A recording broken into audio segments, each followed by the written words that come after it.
Hello guys, welcome back. फिर से हम आपका एक मरतबा स्वागत करते हैं हम अपने यूट्यूब चैनल लर्निंग हब पर।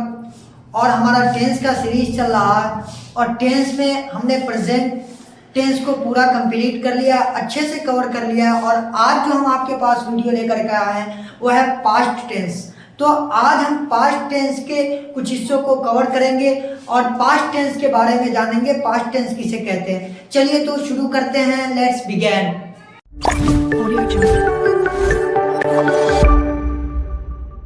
तो आज हम सबसे पहले जानेंगे कि पास्ट टेंस किसे कहते हैं। पास्ट टेंस किसे कहते हैं? तो past tense is a verb that describes an action और states that happened in past. तो सबसे पहले हम ये जानेंगे कि पास्ट टेंस किसे कहते हैं। पास्ट टेंस एक ऐसा काम है, एक ऐसे एक्शन को बताता है, एक ऐसी अवस्था को बताता है, एक ऐसी हालत को बताता है जो पास्ट में हुआ हो, जो गुजरे हुए जमाने में हुआ हो। तो पास्ट टेंस उसे बोलेंगे जिससे, जिस सेंटेंस से, जिस वाक्य से, जिस जुमले से किसी काम का करना या होना, किसी काम का करना या होना गुजरे हुए जमाने में पता चले कि ये काम गुजरे हुए जमाने में हुआ है, तो उसे ही हम क्या बोलेंगे? पास्ट टेंस बोलेंगे। तो पास्ट टेंस हमने जान लिया कि पास्ट टेंस किसे कहते हैं। तो past tense is a verb, past tense is a verb that describes an action और states that happened in past. Past tense is a verb that describes an action और states that happened in past. यानी किसी भी काम का करना या होना, किसी भी काम का करना या होना या किसी चीज का किसी हालत में होना पास्ट में समझा जाए, पास्ट में पता चले, उसे ही हम क्या बोलेंगे? पास्ट टेंस बोलेंगे। और पास्ट टेंस हमने जान लिया। अब हम पढ़ेंगे kinds of past tense. Past tense के कितने काइंड्स होते हैं, कितने टाइप्स होते हैं। तो हम जैसे कि प्रेजेंट में पढ़े थे कि प्रेजेंट टेंस के पास 4 हिस्से होते हैं, तो इसी तरीके से पास्ट टेंस को भी कितने हिस्सों में डिवाइड किया गया? 4 हिस्सों में। Number 1, there are 4 kinds of past tense. Number 1, past indefinite. Past indefinite tense उसे ही हम क्या बोलते हैं? Simple past tense, simple past tense. उसी तरीके से पास्ट परफेक्ट टेंस, उसी तरीके से दूसरे नंबर पे पास्ट परफेक्ट टेंस, दूसरे नंबर पे पास्ट कॉन्टिन्यूअस टेंस, नंबर 3 पे पास्ट परफेक्ट टेंस और नंबर 4 पर पास्ट परफेक्ट कॉन्टिन्यूअस टेंस। हम इन सब के बारे में एकदम डिटेल के साथ पढ़ेंगे कि पास्ट टेंस किसे कहते हैं, कैसे पहचानते हैं, उसके बारे में हम एकदम अच्छे से डिटेल के साथ हर एक नई नई वीडियो में, हर एक चारों के नए नए वीडियोज में हम जानेंगे कि पास्ट ये 4 हिस्से जो है इन चारों को अच्छे से पहचानेंगे कि पास्ट टेंस किसे कहते हैं, पास्ट इंडेफिनिट किसे कहते हैं, और उन सब के बारे में अच्छी तरीके से सॉल्व करेंगे कि पास्ट टेंस को कैसे हम, पास्ट टेंस का वाक्य सेंटेंस कैसे पहचानते हैं कि पास्ट टेंस पास्ट इंडेफिनिट है, पास्ट परफेक्ट है, पास्ट कॉन्टिन्यूअस है, पास्ट परफेक्ट कॉन्टिन्यूअस है। तो आज जो हम पढ़ेंगे वो पास्ट टेंस इंडेफिनिट टेंस के बारे में। आज के वीडियो में जो हम जानेंगे कि पास्ट इंडेफिनिट टेंस किसे कहते हैं। तो past indefinite tense is used to describe an action that happened in past. Past indefinite tense के बारे में हम जानेंगे कि पास्ट इंडेफिनिट टेंस किसे कहते हैं। तो पास्ट इंडेफिनिट टेंस से हमें यह पता चलता है कि किसी काम का करना या होना, किसी काम का करना या होना पास्ट में पता चले, अभी रिसेंटली पास्ट में हुआ है कुछ, तो उसे ही हम क्या बोलेंगे? पास्ट इंडेफिनिट टेंस बोलेंगे। अब हिंदी में, हिंदी वाक्य में इसको कैसे पहचानते हैं? हिंदी सेंटेंस में इसको कैसे पहचानेंगे कि पास्ट इंडेफिनिट का सेंटेंस है, पास्ट इंडेफिनिट का सेंटेंस है। तो विच हिंदी सेंटेंस हैव चुका या फिर या, चुका या फिर या, चुकी या फिर ये, या फिर चुके या फिर ये, etcetera words come end of the sentence that is called past indefinite tense. यानी जिस हिंदी सेंटेंस के आखिर में, जिस हिंदी वाक्य के लास्ट में, अंत में चुका या फिर चुकी या फिर ये, या फिर चुके या फिर ये, इस तरीके का वर्ड्स आता है, इस तरीके का शब्द आता है, उसे ही हम किसमें डिनोट करते हैं? उसे ही हम बोलते हैं कि पास्ट इंडेफिनिट टेंस का सेंटेंस है।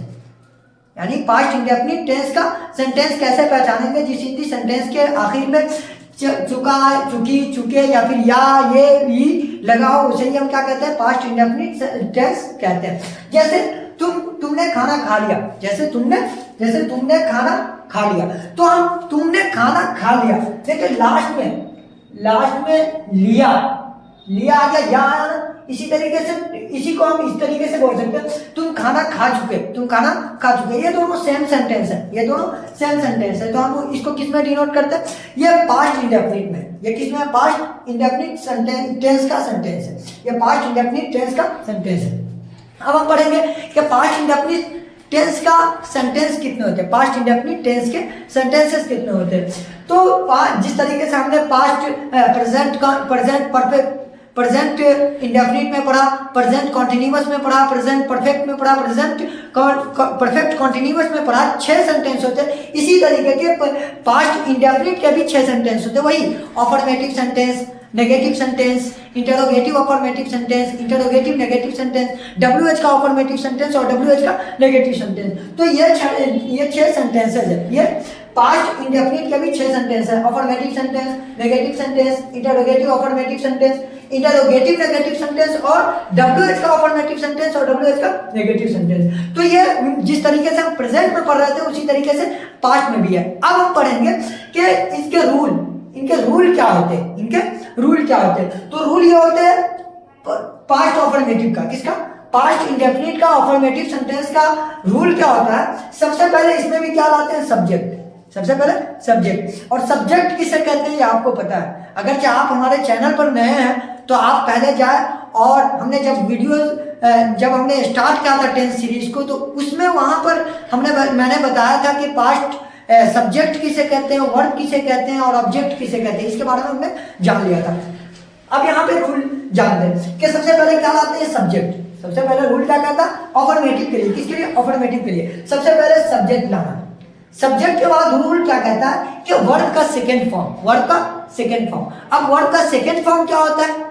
तो वर्ब का सेकेंड फॉर्म हम बनाते हैं, हम अपने माइंड से, हम अपने दिमाग से बनाते हैं। वो रूल होता है, वो रूल अगरचे वो रेगुलर वर्ब है, अगरचे कोई रेगुलर वर्ब है, तो उसके लास्ट में ईडी, उसके लास्ट में ईडी जोड़ने से वो क्या, डी या फिर ईडी जोड़ देने से वो क्या बन जाता है? वर्ब की सेकंड फॉर्म बन जाता है। लेकिन अगरचे इरेगुलर है, अगरचे वो वर्ब इरेगुलर है, तो उसको हमको याद करना पड़ता है कि इसका सेकंड वर्ब क्या है, इसका सेकंड फॉर्म क्या है इस वर्ब का। ओके, अब उसके बाद ऑब्जेक्ट लाते हैं। वर्ब की सेकंड फॉर्म के बाद ऑब्जेक्ट। ऑब्जेक्ट किसे कहते हैं? अगर चाहे आप चैनल पर हैं तो पहले जाकर के टेंस के सीरीज जब मैंने स्टार्ट किया था वहां पर जाकर के देखें, आपको पता चलेगा कि ऑब्जेक्ट किसे कहते हैं। अब नेगेटिव का रूल क्या कहता है? सबसे पहले सब्जेक्ट लाना, सबसे पहले सब्जेक्ट लाना। सब्जेक्ट के बाद यहाँ पे हेल्पिंग वर्ड, यहाँ पे डिड जो यूज हो रहा है, डिड यूज करने का मतलब ये है, ये हेल्पिंग वर्ड, यानी ये मेन वर्ड की क्या करेगा? सहायता करेगा, हेल्प करेगा। तो डिड क्या? डिड एक हेल्पिंग वर्ड है। डिड क्या? एक हेल्पिंग वर्ड है यहाँ पर। तो subject plus did, subject plus did. और डिड एक्चुअल में क्या है कि वर्ड की सेकेंड फॉर्म ही है। डू का सेकेंड फॉर्म क्या बनता है? डिड। डू का सेकेंड फॉर्म क्या बनता है? डिड। तो डू से क्या बना? डिड। ये हेल्पिंग वर्ड है। तो सब्जेक्ट प्लस डिड और प्लस नॉट। और अब जब डिड यूज हो गया तो इसमें वर्ड की सेकंड फॉर्म लाने की जरूरत नहीं है, बल्कि क्या लाएंगे? वर्ड की फर्स्ट फॉर्म। डिड यूज होने की वजह से क्या आ जाएगा? वर्ड की फर्स्ट फॉर्म। क्यों?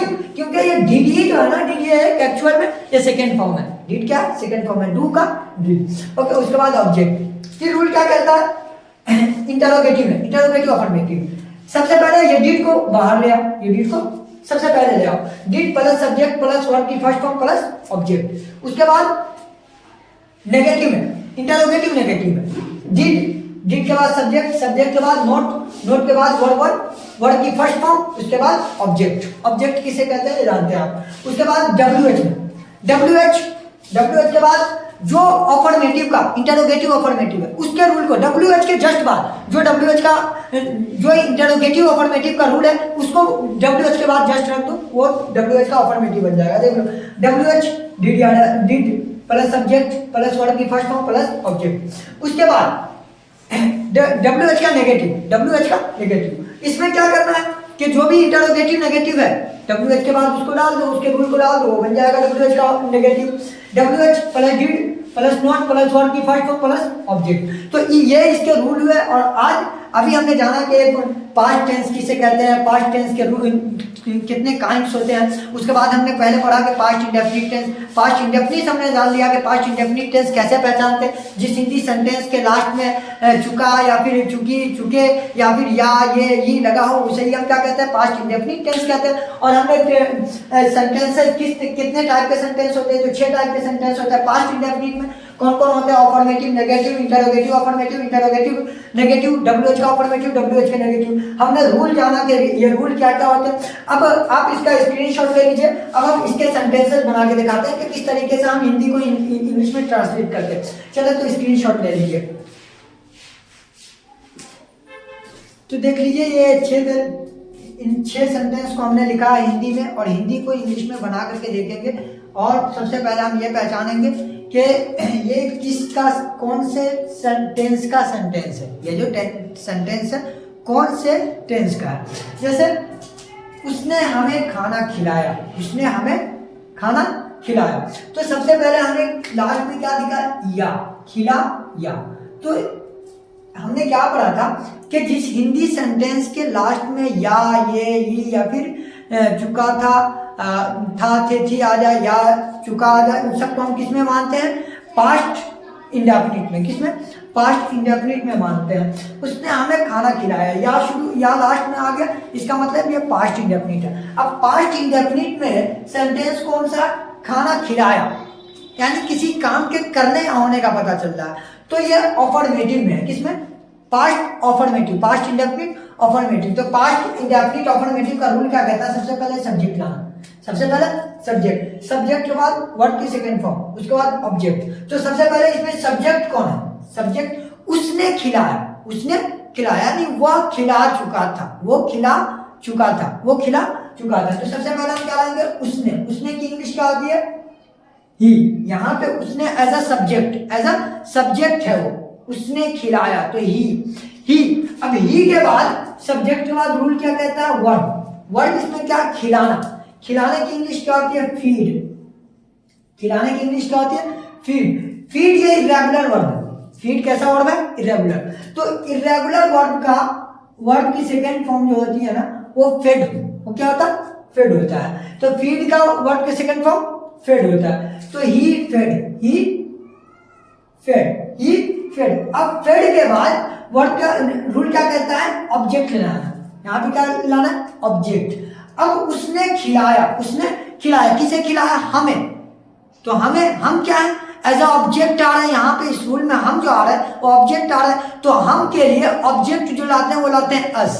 ही फेड अस, ही फेड अस। उसने हमें खिलाया, उसने हमें खिलाया। अब हमें जो खिलाया, क्या खिलाया, खाना। He fed us the food, he fed us the food। तो इस तरीके से हम किसी भी पास्ट इंडेफिनिट टेंस के किसी भी अफर्मेटिव सेंटेंस को इस तरीके से हम ट्रांसलेट करते हैं। जैसे he taught me, he played me, he played with us, he played with us। ये played जो आ रहा है ना, ये रेगुलर वर्ब है, इसके साथ हम क्या लाएंगे, इसके साथ हम वो वर्ड की सेकंड फॉर्म लाएंगे। He played us, he played with us. उसने हमें, वो हमारे साथ खेला, वो हमारे साथ खेला। वो मार्केट गया, वो मार्केट गया। ही वेंट, ये गो जो है ना एक रेगुलर वर्ब है, इसके साथ क्या आ जाएगा, he went to market, he went to market. Gone नहीं आएगा, गोन वर्ब की थर्ड फॉर्म है। He went to market. He arrived here, he arrived here, वो यहाँ पहुंचा। तो ये जो अराइव्ड है ना, अराइव्ड एक रेगुलर वर्ब है, इसके साथ ईडी जोड़ करके हम क्या बनाते हैं, वर्ब की second form, he arrived here. ठीक है, तो इस तरीके से हम पास्ट इंडेफिनिट को, पास्ट इंडेफिनिट का अफर्मेटिव को हम इस तरीके से ट्रांसलेट करते हैं। अब हम चलते हैं नेगेटिव में। नेगेटिव का रूल क्या कहता है कि सब्जेक्ट, पहले सबसे पहले क्या लाना, सब्जेक्ट। तो पहले ये सेंटेंस देखें, लड़के स्कूल नहीं गए, लड़के स्कूल नहीं गए थे या फिर नहीं गए, ये दोनों सेम सेंटेंस है, नहीं गए थे। अब बात लोग क्या करते हैं कि ये जो थे आ जाता ना, उसमें हैड यूज कर देते, हैड वो गलत हो जाएगा। अगर ये थे आ जाता ना, वो भी पास्ट इंडेफिनिट में माना जाता है। वो भी किस में मानते हैं? पास्ट इंडेफिनिट में। वो गए थे, वो जा चुके थे, या फिर वो गए, वो भी पास्ट इंडेफिनिट में ही मानते थे। ठीक है, तो लड़के स्कूल नहीं गए थे या फिर लड़के स्कूल नहीं गए, दोनों सेम सेंटेंस है। तो सबसे पहले रूल क्या कहता है? हमने पहचान लिया कि पास्ट इंडेफिनिट का नेगेटिव है, पास्ट इंडेफिनिट का नेगेटिव है। पास्ट इंडेफिनिट का रूल क्या कहता है? सबसे पहले सब्जेक्ट लाना। पास्ट इंडेफिनिट का नेगेटिव रूल क्या कहता है? सबसे पहले सब्जेक्ट, तो सब्जेक्ट ले आए। सब्जेक्ट यहाँ पे क्या है? लड़के। लड़के की इंग्लिश क्या होती है? The boys, the boys, the boys. अब सब्जेक्ट के बाद सबसे पहले हेल्पिंग वर्ब डिड, सबसे पहले हेल्पिंग वर्ब, सब्जेक्ट के बाद हेल्पिंग वर्ब डिड। तो डिड ले आया, the boys did, the boys did. Did के बाद फिर रूल क्या कहता है? नोट लाना। अब यहाँ पे डिड को हम नोट भी लिख सकते हैं और इसको हम ऐसे भी लिख सकते हैं, डिडंट। क्या लिख सकते हैं? डिडंट। द बॉय डिडंट, या फिर the boy did not, the boy did not. उसके बाद फिर यहाँ पे अब लाना वर्ड की फर्स्ट फॉर्म। जो भी काम हो रहा होगा ना, जो भी काम हो रहा होगा उसकी इंग्लिश लाएंगे। तो यहाँ पे काम क्या है? जाना। काम क्या है? जाना। तो जाने की इंग्लिश क्या आती है? गो। गो से अब यहाँ पे डिड आ गया ना, डिड आ गया तो वर्ड की फर्स्ट फॉर्म आएगा। अगर जो डिड आ गया तो वर्ड का फर्स्ट फॉर्म, क्योंकि रूल ही कहता है कि वर्ड का फर्स्ट फॉर्म, क्योंकि डिड क्या है? सेकेंड फॉर्म है। तो डिड नॉट गो। अब इसका जाना कहां पे खत्म हो रहा? स्कूल। ये स्कूल क्या? Object. Go to school, go to school. The boy did not go to school. तो डिड के लग जाने से वर्ड का फर्स्ट फॉर्म लगने लगता है। जैसे हम बोले कि the children did not, the children did not. अब यहां से अगर क्या आगे कोई भी वर्ड ला रहे हैं, वो वर्ड की फर्स्ट फॉर्म आएगा। The children did not arrive, the children did not arrive. The boy did not go, the boy did not go, the boy. अब इसी तरीके से डिडंट भी बोल सकते हैं उसको। ओके, अब हम चलते हैं ये वाले सेंटेंस को देखें। क्या तुमने राम को नहीं देखा? क्या तुमने राम को नहीं देखा? अब देखिए यहाँ पे क्या दिख रहा है स्टार्टिंग में? इसकी ये जो सेंटेंस है स्टार्ट हो रहा है क्या से? यानी प्रश्न पूछा जा रहा है। और प्रश्न पूछने में यहाँ पे WH से नहीं पूछा जा रहा, बल्कि हमको डायरेक्टली पूछा जा रहा है, क्या तुमने। तो क्या, जब क्या आ जाए ना तो हम बोलते हैं कि ये इंटरोगेटिव सेंटेंस है। अब इंटरोगेटिव का कौन सा? अफर्मेटिव। तो इंटरोगेटिव अफर्मेटिव का रूल क्या कहता है कि सबसे पहले डिड लाना। क्या? अब ये देखा, देखा आ गया ना, तो इसका मतलब यह है कि ये पास्ट इंडेफिनिट का सेंटेंस है। किसका? पास्ट इंडेफिनिट का। पास्ट इंडेफिनिट का इंटरोगेटिव है। इंटरोगेटिव अफर्मेटिव का रूल क्या कहता है? सबसे पहले डिड लाना है, हेल्पिंग वर्ब डिड। हमने क्या लगा दिया? डिड। डिड के बाद रूल क्या कहता है? सब्जेक्ट लाना। अब यहाँ पे सब्जेक्ट क्या? तुम। सब्जेक्ट क्या? तुमने। क्या तुमने? तो तुमने की इंग्लिश, तुम की इंग्लिश क्या होती है? Did you, did you. अब यहाँ पे क्या तुमने देखा? क्या तुमने, क्या तुमने, सॉरी ये अफर्मेटिव होनी चाहिए, नेगेटिव। ठीक है, क्या तुमने राम को देखा? क्या तुमने राम को देखा? ऐसा क्वेश्चन पूछते हैं ना, तो डिड यू सी, क्योंकि यहाँ पे डिड यूज हो गया तो वर्ड रूल क्या कहता है? वर्ड की फर्स्ट फॉर्म। तो did you see, did you see, क्या तुमने देखा? Did you see Ram, did you see Ram, did you see Ram, क्या तुमने राम को देखा? तो इसी तरीके से हम कोई भी इंटरोगेटिव सेंटेंस आ जाए उसको हम ट्रांसलेट कर सकते हैं आसानी से। जैसे हम बोलना हो कि क्या तुम गए? Did you go. क्या तुम आए? Did you come. क्या तुमने पढ़ा? Did you study, did you read. तो अब डिड आ जाने की वजह से वो किस में आ जाएगा? वर्ड की फर्स्ट फॉर्म बनेगा। वर्ब जो लाएंगे, जो मैन वर्ब जो आएगा ना, वो वर्ड की फर्स्ट फॉर्म आएगा, क्योंकि यहाँ पे हेल्पिंग वर्ब जो ला रहे हैं हम, वो सेकंड फॉर्म ला रहे हैं। उसकी वजह से कौन सा वर्ड बन जाएगा? वो वर्ड की फर्स्ट फॉर्म बन जाएगा, जो भी मैन वर्ब ला रहे हैं। अब देखिए यहाँ, क्या हम लोगों ने मैच नहीं जीता? क्या हम लोगों ने मैच नहीं जीता? तो ये हम जीता आ गया, या हम बोलते हैं कि पास्ट इंडेफिनिट है। पास्ट इंडेफिनिट का कौन सा? पास्ट इंडेफिनिट के जो 6 सेंटेंसेस होते हैं उसमें से इंटरोगेटिव नेगेटिव, इंटरोगेटिव नेगेटिव है। तो इंटरोगेटिव नेगेटिव का रूल क्या कहता है? सबसे पहले डिड लाना, सबसे पहले डिड। तो हम हेल्पिंग वर्ब डिड ले आते हैं, हेल्पिंग वर्ब डिड। डिड के बाद रूल क्या कहता है? सब्जेक्ट लाना। अब सब्जेक्ट यहाँ पे कौन है? हम लोग। जो काम करने वाला होता है ना, उसे ही क्या कहते हैं? सब्जेक्ट कहते हैं। अब यहाँ पे हम लोग की इंग्लिश क्या होती है? वी। तो डिड वी, डिड वी। अब फिर रूल क्या कहता है? Not, did we not did we not, क्या हम लोगों ने नहीं, क्या हम लोगों ने नहीं, इसका मीनिंग क्या होगा, क्या हम लोगों ने नहीं किया। अब क्या, जीतना, क्या हो गया, जीत। तो अब डिड आ जाने की वजह से, क्या आ जाने की वजह से, डिड आने की वजह से ये वर्ब जो मैन वर्ब जो हो रहा, वो मैन वर्ब जो लाएंगे वो फर्स्ट फॉर्म ही लाएंगे। क्या लाएंगे, वर्ब की first form. Did you not win, did you not win the match,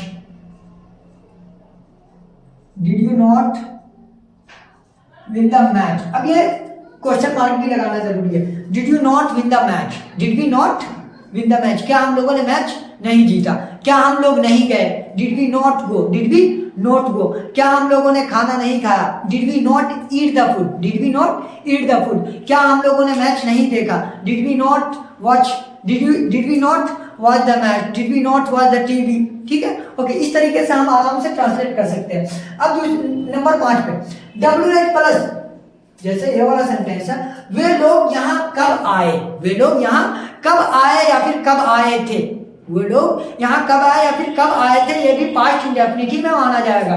तो वे लोग यहाँ कब आए, वे लोग यहाँ कब आए। हम यहाँ पे जब सेंटेंस को देखते हैं तो यहाँ पे WH का यूज हो रहा है, कब।